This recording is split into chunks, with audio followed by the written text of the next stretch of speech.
Good morning.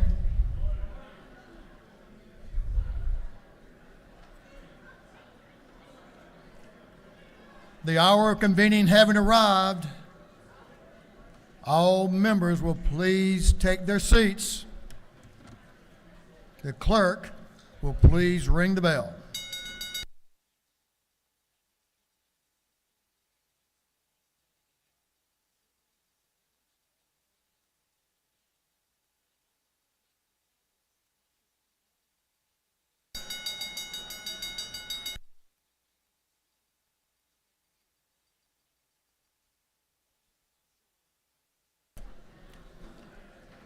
We're going to have the morning roll call.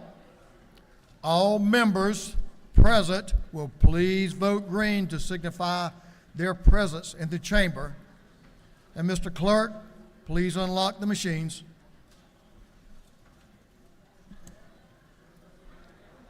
Will someone please vote Representative Holland's machine?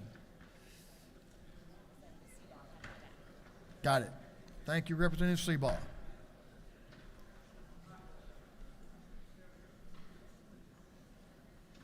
Have all members voted? Have all members voted? If so, the clerk will lock the machines. Did you have someone didn't vote, Mr. Clerk?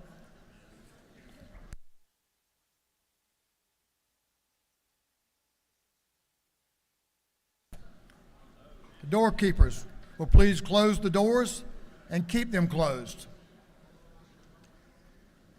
As our custom, we will begin our day with scripture, reading, and a prayer by the chaplain, after which we will pledge allegiance to the flag of our country.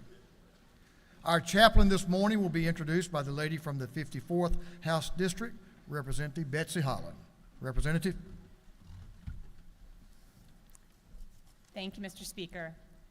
Good morning, colleagues. I could not be more excited to introduce my pastor today and to recognize some of our church family who are here in the gallery to see us. The Reverend Emma Neischloss serves us at Morningside Presbyterian Church as our associate pastor. She oversees adult education, our community outreach, and our mission work, and perhaps most importantly, as the parent of a teenager, she is our youth pastor. Pastor Emma, because that's easier to say than the Reverend Emma Neischloss, Pastor Emma is celebrating her 5th year at Morningside, just had her anniversary. That's easy for me to remember because I had the honor of chairing the search committee that brought her to Atlanta. She's a graduate of Princeton Theological Seminary and came to us from Pittsburgh, so while she's not a native Georgian, y'all, I got her here as fast as I possibly could. Emma is gifted from the pulpit and obviously a great congregational leader. There were 2 things that when chairing the search committee really stood out to me that made her a top choice. One was sentimental. She went to the same seminary as my dad. The second was when we both discovered we were rabid fans of the television show The West Wing and loved presidential and political trivia. So when you meet her in the ante room, you can try to stump her with some presidential knowledge. I am so grateful to the speaker for allowing us to have her here today and to hear her message. So please welcome Pastor Emma Neischloss.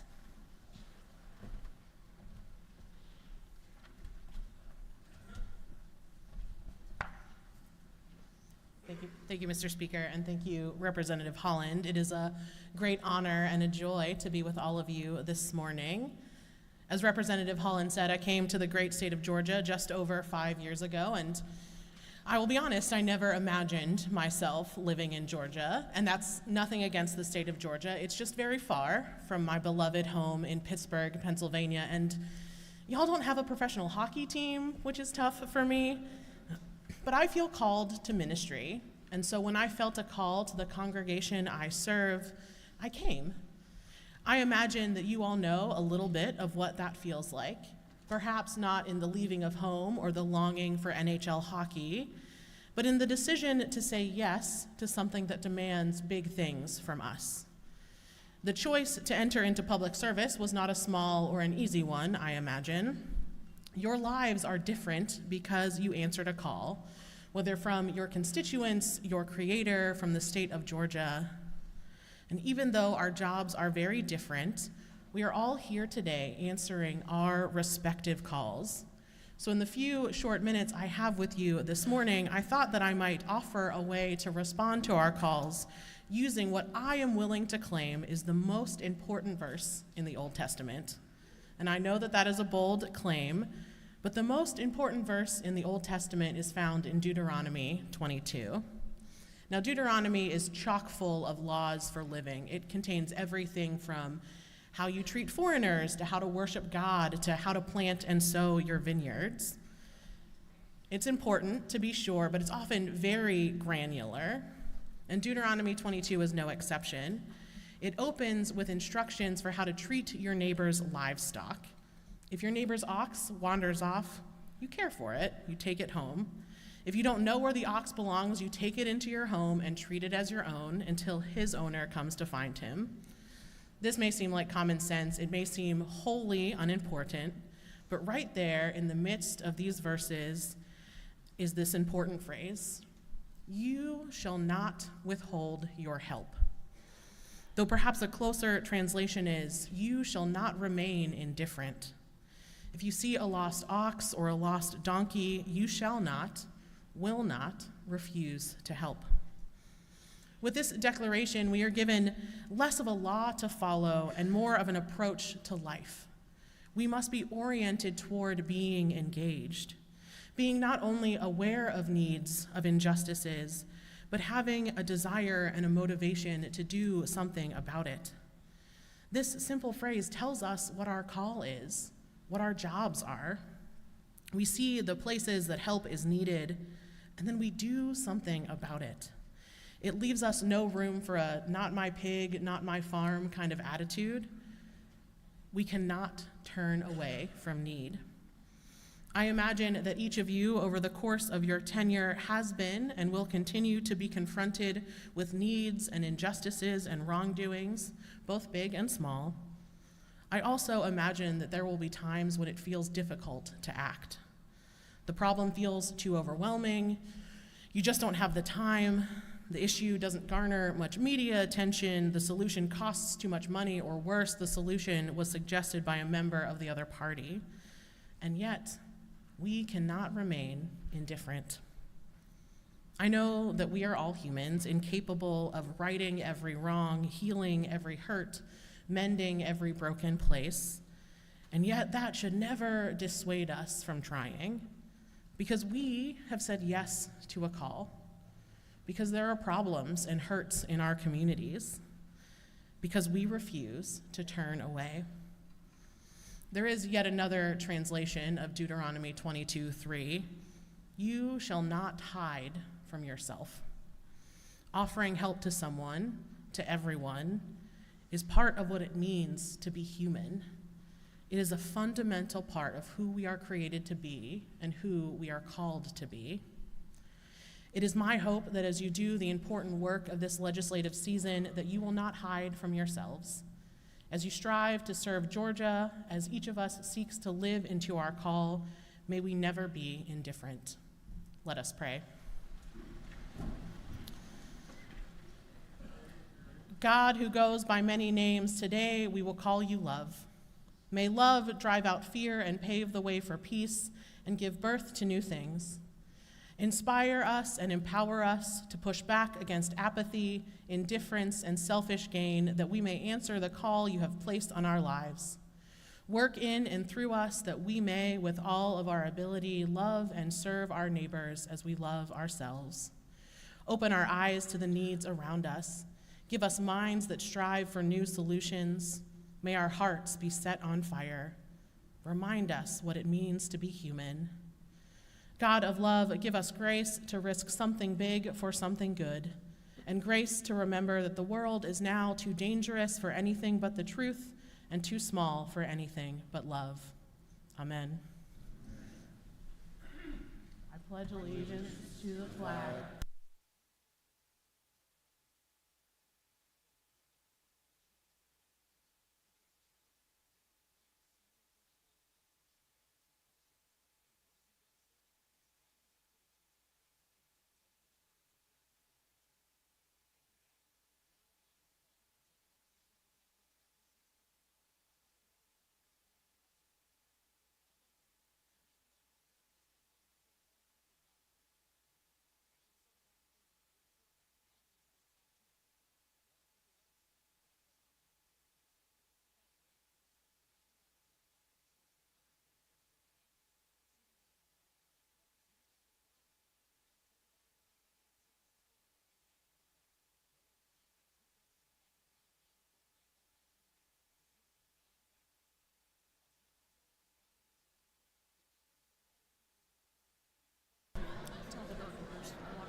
doorkeepers will unlock the doors, and as our custom, members may greet the chaplain in the south anteroom.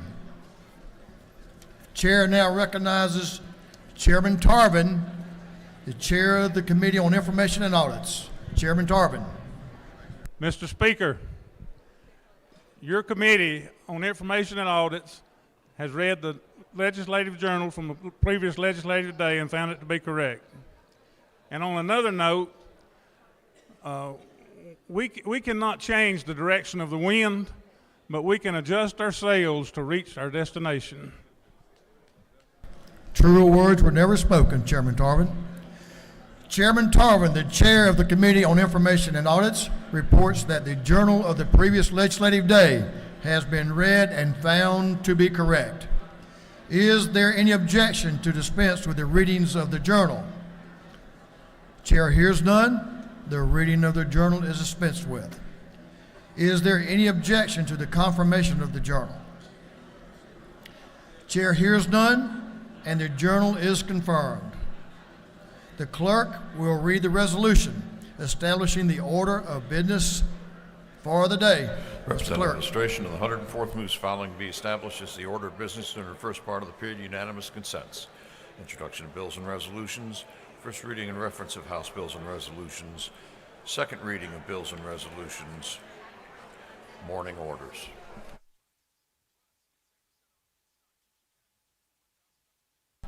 We're right here.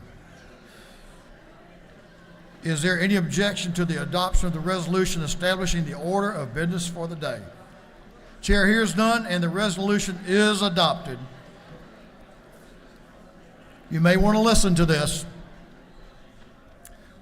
First reading of bills and resolutions. The clerk will read. House Bill 39 by Representative Lim of the 98th, Camp of the 135th, Hagan of the 156th, Carpenter of the 4th, and Maynard of the 56th. A bill be entitled Act to Amend Chapter 3, Title 20, the Official Code of Georgia Annotated relating to post-secondary education. Higher education. House Bill 40 by Representative Lim of the 98th, Stevens of the 164th, Frye of the 122nd, Martin of the 49th, Holcomb of the 81st, and others. Bill be titled Act to Amend Article 3, Chapter 13 of Title 48 of the Official Code of Georgia Annotated relating to excise tax on rooms. Ways and Means. House Bill 41 by Representative Lim of the 98th, Gunner of the 8th, Oliver of the 82nd, Newton of the 127th, Howell of the 50th, and others.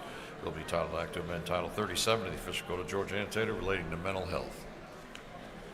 Public and Community Health. House Bill 42 by Representative Lim of the 98th, Lumsden of the 12th, Reeves of the 99th, and Maynard of the 56th. Bill be titled Act to Amend Chapter 5 of Title 48 of the Official Code of Georgia Annotated relating to ad valorem taxation. Ways and Means. House Bill 43 by Representative Lim of the 98th, Taylor of the 173rd, Mathiak of the 74th, McLean of the 109th, Maynard of the 56th. Bill be titled Act to Amend Article 7 of Chapter 12 of Title 44 of the Official Code of Georgia Annotated relating to protection of American Indian human remains and burial objects. State Planning and Community Affairs. House Bill 44 by Representative Isle of the 50th, Beverly of the 143rd, Mitchell of the 88th, Park of the 107th, Roberts the 52nd, and others. The bill be titled Act to Amend Part 5, Article 4, Chapter 11 of Title 16 of the Official Code of Georgia Annotated relating to Brady Law regulations. Public Safety and Homeland Security. House Bill 45 by Representative Isle of the 50th, Park of the 107th, Lemon of the 98th, Mugall of the 105th, Roman of the 97th, and others. Bill be titled Act to Amend Part 5, Article 4, Chapter 11 of Title 16 of the Official Code of Georgia Annotated relating to Brady Law regulations. Public Safety and Homeland Security. House Bill 46 by Representative Iowa, the 50th, Newton of the 127th, Captain of the 35th, Cooper of the 45th, and Lott of the 131st. Bill be titled Act to Amend Article 2, Chapter 5 of Title 16 of the Official Code of Georgia Annotated relating to assault and battery and related offenses. Judiciary Non-Civil. House Bill 47 by Representative Petrie of the 166th, Collins the 71st, Jones of the 25th, McDonald of the 26th, Cameron of the 1st, and others. Bill be titled Act to amend Code Section 46, 393, and 52, 7, 12.2 of the official code of Georgia annotated relating to homicide by vehicle and homicide by vessel. Judiciary non-civil. House Bill 48 by Representative Petrie of the 166th, Gullett of the 19th, Gunner of the 8th, Stevens of the 164th, and Collins of the 71st. Bill be titled Act to amend Chapter 2 of Title 21 of the official code of Georgia annotated relating to primaries and elections generally. Governmental affairs. House Bill 49 by Representative Green in the 154th. Bill be titled Act to amend the Act creating the Board of Education of Seminole County. Intergovernmental coordination. House Bill 50 by Representative Werkheiser of the 157th. The bill be titled Act to amend the Act to provide a new charter for the city of Hagen. Intergovernmental coordination. House Bill 51 by Representative Perkle of the 169th and Corbett of the 174th. The bill be titled Act to amend Chapter 2 of Title 20 of the official code of Georgia annotated relating to elementary and secondary education. Education. House Bill 52 by Representative Thomas, the 21st, Jaspers, the 11th, Barton of the 5th, Wiedower, the 121st, Seaball, the 34th, and others. Bill be titled Act to amend Title 32 of the official code of Georgia annotated relating to highways, bridges, and ferries. Transportation. House Bill 53 by Representative Corbett of the 174th, Meeks of the 178th, Perkle of the 169th, Dickey of the 145th, and Williams of the 148th. Bill be titled Act to amend Part 2 of Article 1 of Chapter 6 of Title 12 of the official code of Georgia annotated relating to practice of professional forestry. Natural resources and environment. House Bill 54 by Representative Carson of the 46th, Hilton of the 48th, Reeves of the 99th, Earhart of the 36th, Knight of the 134th, and others. Bill be titled Act to amend Article 2, Chapter 7, Title 48 of the official code of Georgia annotated relating to the imposition rate computation exemptions and credits from state income taxes. Ways and means. House Bill 55 by Representative Williamson of the 112th, Williamson of the 148th, Dickey of the 145th, Wade of the 9th, Ridley of the 6th, and others. Bill be titled Act to amend Title 7 of the official code of Georgia annotated relating to banking and finance. Banks and banking. House Bill 56 by Representative Petrie of the 166th, Hitchinson of the 61st, Collins of the 71st, Cameron of the 1st, Lumsden of the 12th, and others. Bill be titled Act to amend Subpart 7 of Part 3 of Article 7 of Chapter 3 of Title 20 of the official code of Georgia annotated relating to grants to children of law enforcement officers. Higher education. House Resolution 18 by Representative Howell of the 50th, Beverly of the 143rd, Parker of the 107th, Mitchell of the 88th, Roberts of the 52nd, and others. A resolution proposing an amendment to the Constitution of the State of Georgia so as to provide that the General Assembly may be provided by general law for the redistricting of state, congressional, and state house and senate districts. Judiciary. That completes first readers. Second reading of bills and resolution. The clerk will read. House Bill 3 by Representative Scott of the 76th, Beverly of the 143rd, Davis of the 87th, Schofield of the 63rd, Barnes of the 86th, and others. A bill relating to program weights and funding requirements under the Quality Basic Education Act. House Bill 24 by Representative Thomas of the 65th, Lim of the 98th, Jackson of the 128th. A bill relating to state flag, seal, and other symbols. House Bill 25 by Representative Thomas of the 65th, Buckner of the 137th, Drenner of the 85th. A bill relating to imposition rate computation exemptions from income taxes. House Bill 26 by Representative Thomas of the 65th, Lim of the 98th, Drenner of the 85th, and Buckner of the 137th, a bill relating to amendment and revision of codes. House Bill 27 by Representative Thomas of the 65th, Lim of the 98th, and Jackson of the 128th, a bill relating to general provisions of the Georgia Building Authority. House Bill 28 by Representative Anderson of the 10th and Irwin of the 32nd, a bill to amend an act to reincorporate and provide a new charter for the town of Alto. House Bill 29 by Representative Anderson of the 10th and Irwin of the 32nd, a bill to authorize the City of Cornelia to exercise all redevelopment and other powers under the Redevelopment Powers Law. House Bill 30 by Representative Carson of the 46th, Abstration of the 104th, Panitch of the 51st, Evans of the 57th, Bazemore of the 69th, and others, a bill relating to general provisions relative to state government. House Bill 31 by Representative Buckner of the 137th, Fry of the 122nd, Leverett of the 123rd, Smith of the 138th, Smith of the 70th, and others, a bill relating to hazardous site response. House Bill 32 by Representative Douglas of the 78th, Martin of the 49th, McLean of the 109th, Rhodes of the 124th, Hatchett of the 155th, and others, a bill relating to the other educational programs under the Quality Basic Education Act.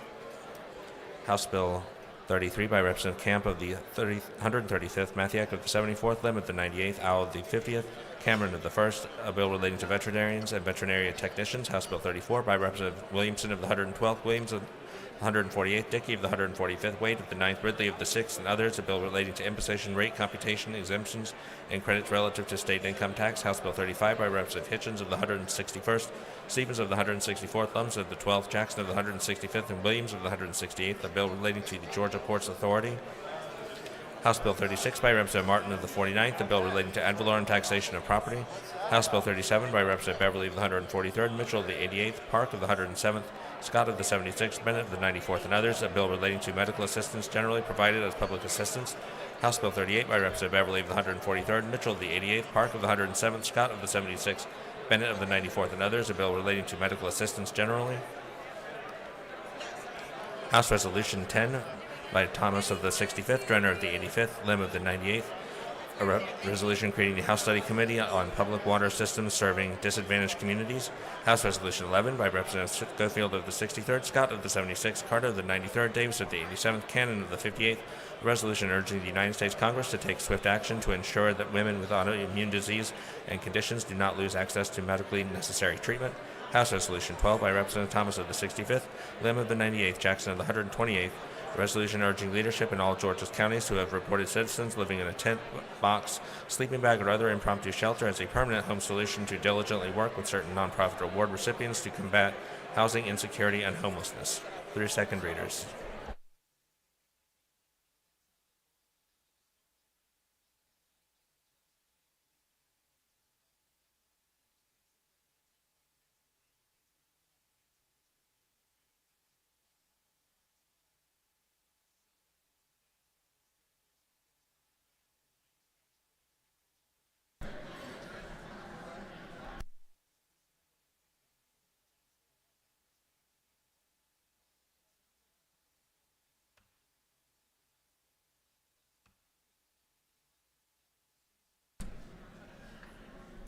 Members will come to order.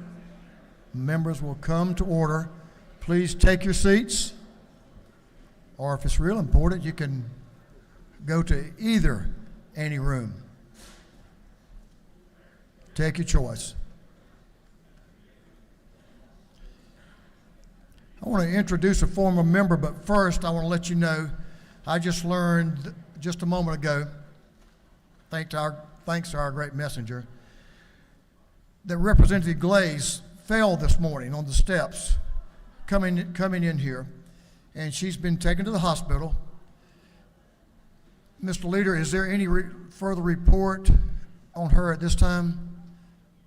We will update y'all as soon as we get any further information on how she is, and we'll be glad we'll let all the membership know. But if you will this morning, certainly as you pause and you go through your day, remember her and say a prayer that she's not hurt badly and that she'll be back with us here tomorrow. Thank you. Let us know if you don't mind, sir. We also have a former member who's with us today, Representative Dusty Hightower, who served here as Deputy Whip to the Majority Caucus and who is now a Superior Court Judge in Coweta County in the Coweta Circuit. Representative Hightower, we're glad to have you with us, man.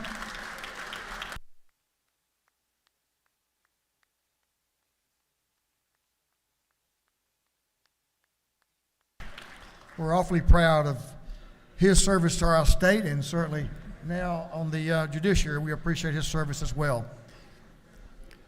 Representative Jones, if you'll make your way down, we'll have morning orders now, and we'll allow you to introduce our Doctor of the Day, Representative Sheila Jones.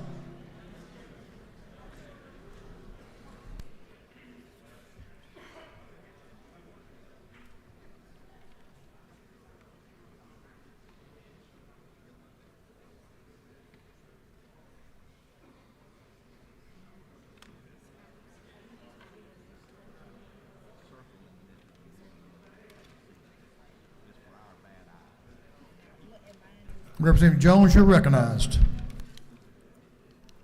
Thank you, Mr. Speaker. Fellow colleagues, I'm introduced to you our Doctor of the Day. Dr. Mims is Vice President and Chief Medical Officer for Alliant Health Solutions, the Quality Innovation Network. She held that role for 10 years. The network contract currently serves Georgia, North Carolina, Florida, Alabama, Tennessee, Kentucky, and Louisiana. Dr. Mims is board certified in family medicine and geriatrics with fellowship status in both specialties. She has more than 30 years of clinical practice experience, including caring for Medicare beneficiaries in the hospital, office, nursing home, hospice, and home care. We are impressed by her unique insight to the needs of the patient and family members, not to mention the clinical care team. Dr. Mims also sits on the boards of the Georgia Academy of Family Physicians and Georgia Alzheimer's Association. Dr. Mims was appointed by the governor of Georgia to the Georgia Older Adults Cabinet and the Georgia Council on Aging. Dr. Mims completed her undergraduate training at George Washington University Medical School at Stanford University. Let us welcome and recognize Dr. Mims. Thank you, Representative Jones, and we appreciate Dr. Mims serving us today. Thank you, Dr. Mims. Thank you, Representative Jones. Chair now recognizes Representative Montahan for a morning order.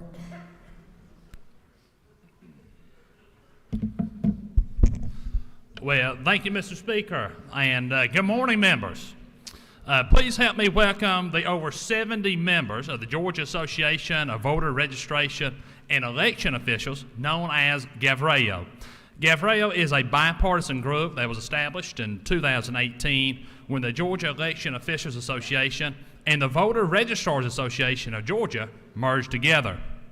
It is made up of 5 elected executive board members and committees from all over the great state of Georgia.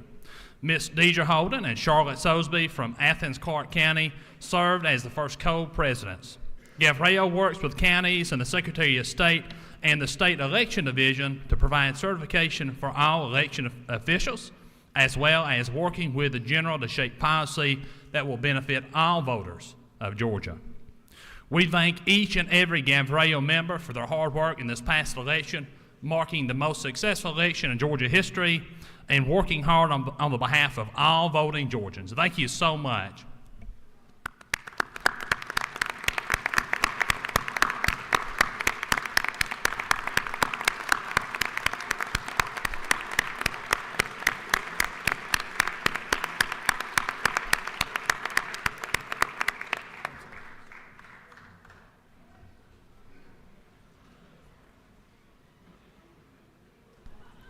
Thank you and welcome to the People's House. Thank you, Representative. If you have an afternoon order, if you will start making your way down front, we'll recognize you in just a moment. Mr. Clerk, would you mind reading the caption to a group of privileged resolutions? Honoring the life and memory of Debbie Lee Mason. Recognizing and commending Shirley Powell on her outstanding public service.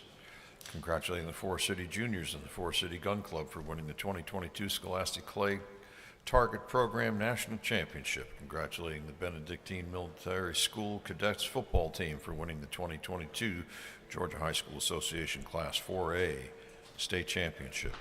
Commending Hemophilia of Georgia. Recognizing and commending the 13th Colliery Distilleries, commending the Georgia Youth Science and Technology Centers, as well as the 2023 Don Cargill STEM Scholars for their innovative integrated teaching of science, technology, engineering, and mathematics. Commending and congratulating Elaine Isaac Menno Penner. Recognizing the Lunar New Year's celebration. Recognizing and commending Michael Harris II.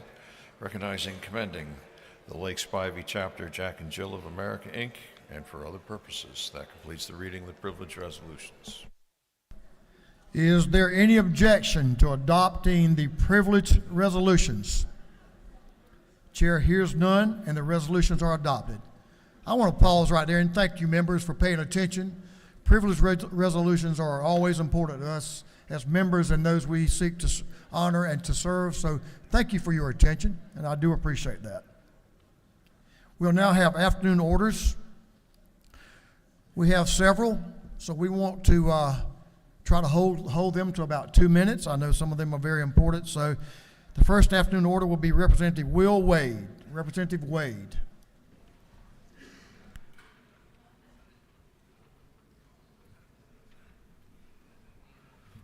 Thank you, Speaker.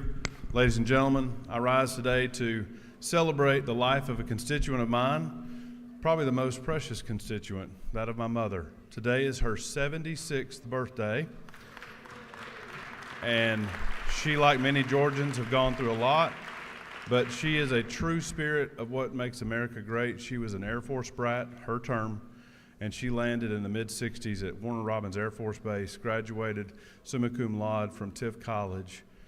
She has the best handwriting of any person I've ever met, and she's the best grandmother to my 2 children, and I hope you will join me in reflecting on such an amazing woman. Thank you, Speaker.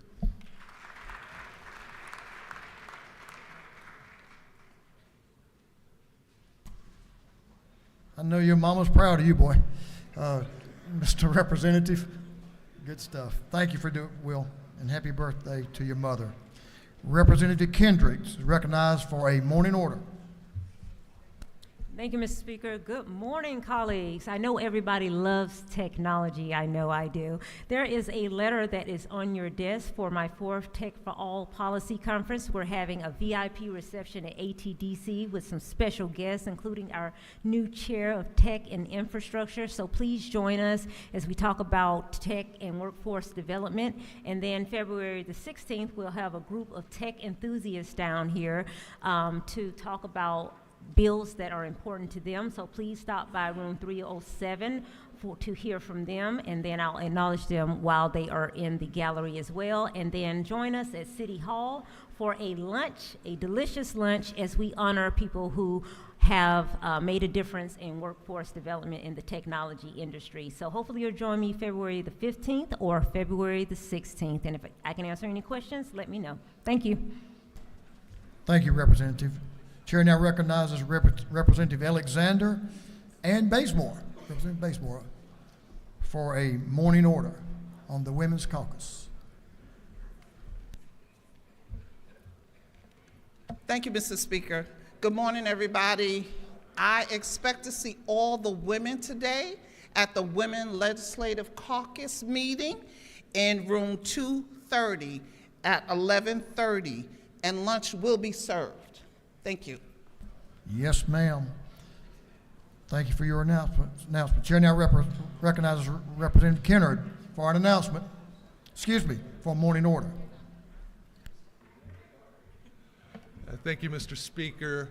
If you'll indulge me just for a moment, would all the grandfathers in the House please stand? If you're a grandfather, would you mind standing? Yeah, all right. Today I would like to announce the establishment of the Grandfather Caucus, of which, as of 2 Thursdays ago, I am the newest member. On the screen you'll see our new grandson. That's Nathaniel William Clark. After we swore in on on January 9th, Pam and I immediately drove to Maryland to witness the birth of our first grandchild. It was very exciting. He was born in Annapolis, Maryland. My son-in-law, Chris, and my daughter, Alex, they're there for 2 years. He has taken an assignment to teach navigation at the Naval Academy, so we were very pleased about all that. They did so good with the baby. My wife, her term of endearment for our grandchildren is going to be Graham. I kind of test drove a few. I started out with grandfather, Pop, G Diddy was a consideration. But we've landed on Big Papi. So, So I've got a few titles now: pastor, nonprofit executive. I'm a success coach. I'm also a state representative, but Big Papi, I'm going to really enjoy that role. Thank you for indulging me this morning. Big Papi out. Thank you for that morning order there, Representative Big Papi. So, I was having a little trouble with your name, but I've got Big Papi. I can handle that. Representative Lauren McDaniel, Governor's floor leader, is recognized for the morning order.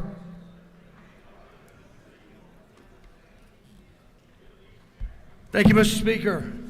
Ladies and gentlemen of the House, this is something that's near and dear to all of us that happened this last week, that Georgia State Patrol just wanted to kind of make a statement, the ones that protect us here at the Capitol and protect us around the state. And I just want to read a little statement from them. On Wednesday, January 18, 2023, the Georgia State Patrol Special Weapons and Tactics SWAT team was requested to assist the Georgia Bureau of Investigation, Atlanta Police Department, and DeKalb Police Department with an operation to identify people who were trespassing and committing other crimes on the site of a future City of Atlanta Police Safety Training Center. On such date at 9 a.m., state troopers of the SWAT team were moving through the property with other law enforcement officers and located a man inside of a tent in the woods. The state troopers gave the man commands to leave the tent and identify himself, under the threat of being arrested for criminal trespass. The man refused to comply with the troopers' commands, and even after being told he was under arrest and needed to exit the tent immediately. The man fired a 9mm handgun in the direction of the troopers, striking one in the abdomen area. The other state troopers immediately returned fire, striking the man. Law enforcement officers worked quickly to evacuate the injured trooper to a safe area where he was transported to a local hospital. The trooper was rushed into emergency surgery and is currently in stable condition, resting at a local hospital. The man who fired upon the law enforcement officers was pronounced deceased at the scene. It was later discovered the firearm used was illegally purchased in September 2020 by the shooter, identified as Manuel Esteban Perez Terran. The handgun used was identified as a Smith & Wesson M&P Shield 9mm. This is a statement by the Georgia State Patrol. And just please keep all that were involved in this in our prayers. Thank you. Thank you, Representative. Representative Nulowitz is recognized for a afternoon order. Hi, everyone. This is your annual reminder that January is Cervical Cancer Awareness Month in Georgia and in the United States. More than 15,000 women annually in the United States are diagnosed with cervical cancer. Around 500 of these are in Georgia. Around 4,200 women die every year of cervical cancer. That's 140 women in Georgia who we lose every year to cervical cancer. And the thing about cervical cancer, it is incredibly treatable. 1 in 5 women in Georgia, though, don't get the screening that can detect and prevent cervical cancer, so they can be treated early. What's astonishing about cervical cancer is that 95% of cervical cancers are caused by the HPV virus. That's the human papilloma virus. And the great thing, the miracle of this, is that there is a vaccine for HPV. It is available to every teenager and young adult in Georgia. My 2 teenagers are fully vaccinated against HPV, which means that they are probably never going to face one of these cervical cancers and also a lot of head and neck cancers that are related to the HPV virus. I encourage everyone to learn more about the HPV virus and the vaccine and the reality of cervical cancer in Georgia and in the United States. This is Cervical Cancer Awareness Month. We had an organization that was down here at the Capitol last week. We have a resolution in their honor I'm going to be circulating, and I hope that you will take the moment to read some of the facts that were put on your desk yesterday. Thank you so much. Thank you, Representative, for that information. Chairman Mitchell is recognized for an evening order. Thank you, Mr. Speaker. I first of all want to thank my friend and colleague, Representative Katie Dempsey, for pointing out the imminent unwinding of the Medicaid throughout the COVID-19, the pandemic public health emergency, states have been required to suspend termination of coverage of individuals who are already enrolled because in Medicaid. This continuous coverage will end, and I want to thank her because this is an issue that our caucus has been working on as well. And in the bipartisan support of her efforts, I would encourage you all to join our efforts. In particularly, the leader has sponsored HB 37. The unwinding official name is the Families First Coronavirus Response Act. 41% percentage increase in Georgia Medicaid enrollment since the start of COVID-19 has happened. It is estimated that almost over 500,000 Georgians who will lose Medicaid coverage after the unwinding, and it'll take 14 months. Georgia has to complete all redeterminations. So I would encourage you to, in a bipartisan support, of course, to support this effort. And of course, we have another bill sponsored by the leader to expand Medicaid in its entirety. With that, Mr. Speaker, I want to thank you. Thank you, Representative. The chair now recognizes Representative Becky Evans for an afternoon order. Representative. Thank you, Mr. Speaker. Colleagues, I want to call your attention to the invitation on your desk today to attend the Environmental and Clean Energy Open House tomorrow afternoon, Wednesday, the 25th. We have lunch and networking with environmental advocates from 12:45 to 1:30, and the program will be from 1:30 to 2:30. It's in CLOB 605. And also it's available via Zoom if you're going from one thing to the next and you need to work from your office. So we'll have advocates from the Georgia Water Coalition, Georgia Solar, Electrification, from the Okefenokee, from several different environmental and activist groups. So I invite you to join us tomorrow afternoon, 12:45 for lunch, 1:30 for the program. Thank you. Thank you, Representative. Chair now recognizes Chair Lady Katie Dempsey for an afternoon order. Thank you, Mr. Speaker, and thank you, Representative Mitchell, for drawing attention to this. That's all I want to do is make sure that you realize this is on your desk. It's a wonderful resource. It's really not about expanding Medicaid. It's not about denying Medicaid. It's the factual information that deals with the actual unwinding that we are required to do by the federal government. All states have been under the COVID public health emergency, and for the next 12-month period, we must unwind and go back and check. People who were on Medicaid were not checked as they would have been. People who might need to be on it were also not brought in. I know it's a very complicated subject. It's heartfelt for many people, but our challenge, each and every one of us, is to make sure that those who should have this resource do have it. And as you hear from constituents that might have questions, I hope that this will help you realize the planning and actions that are related to the Medicaid unwinding that occurred during the calendar year of 2022 and the primary risks and potential strategies that are being taken on by those who work in this in our state. Thank you so much. Thank you, Chair Lady Dempsey, and we appreciate your passionate hard work in this subject matter. That completes our afternoon orders. We'll move on now to announcements. Chair recognizes Chairman Corbett for an announcement. Thank you, Mr. Speaker. Good morning, colleagues. Upon adjournment, the Rural Caucus will be meeting in the Agriculture Building across the street. Lunch will be provided. It's the second largest caucus in the chamber, and I would like to make that the largest caucus. So y'all come join us for some DOS barbecue. Thank you. Thank you, Mr. Chairman. Chair recognizes Representative McClain for an announcement.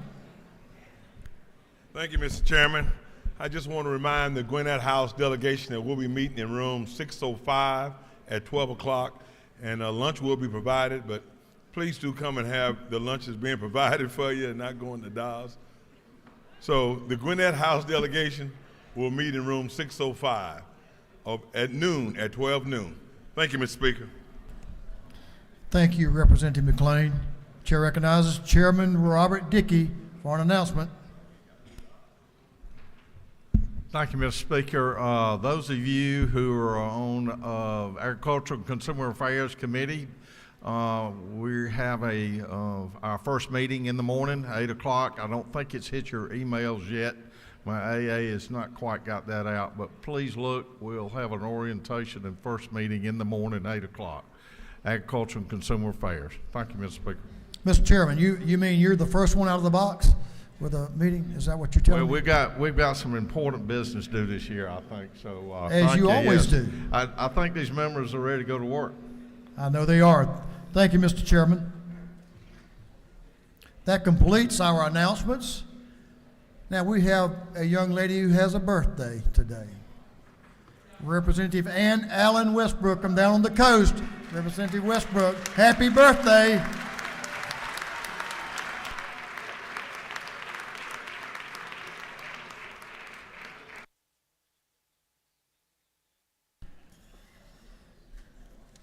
Chair now recognizes the Majority Leader for a motion. Thank you, Mr. Speaker. I move that this House stand adjourned until 10 a.m. on Wednesday, January 25th, 2023. On the motion of the Majority Leader that this House stand adjourned until 10 a.m. Wednesday, January the 25th, 2023. Let's all remember that tomorrow is the State of the State address by the Governor right here in this chamber. So we'll be in at 10 o'clock and we'll move through our business of the day and we'll be ready to welcome the members of the Senate and the Governor to the chamber to hear from his State of the State address. That's the plan for tomorrow. So thank you, Mr. Majority Leader. All those in favor of the motion will say aye. Well, that was weak. All those opposed will say no. We could stay here longer, but I think the ayes have it. It's clear. We're adjourned.